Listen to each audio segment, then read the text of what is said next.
Let's talk about that data, especially on the import front from Japan. Does this suggest to you more good news when we talk about domestic demand here?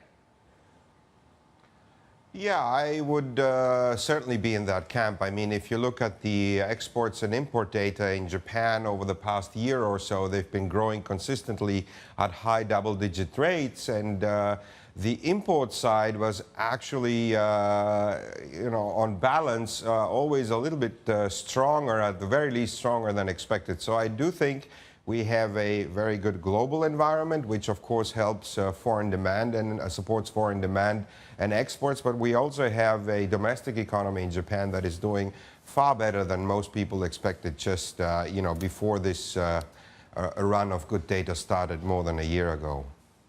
Certainly, the domestic picture is a brighter one. But where's the inflation? Because we looked at the Bank of Japan decision yesterday, and initially there were some thoughts of a tweak in the forecast to inflation. But when you listen to Governor Kuroda's actual statements in the press conference, there still is concern about the weak price environment. What do you say?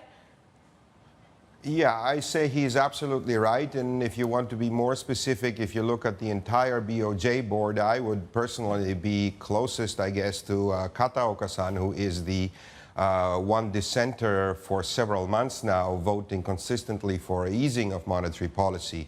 The point that you mentioned about inflation in Japan is that the current policy setting, or the policy settings that the BOJ has been pursuing, are probably, to simplify, appropriate for an inflation rate on average of 1% in the medium term. So if their inflation target was 1%, they would be credible that they would meet it within the time frame that they imagine, which is something like one couple of years.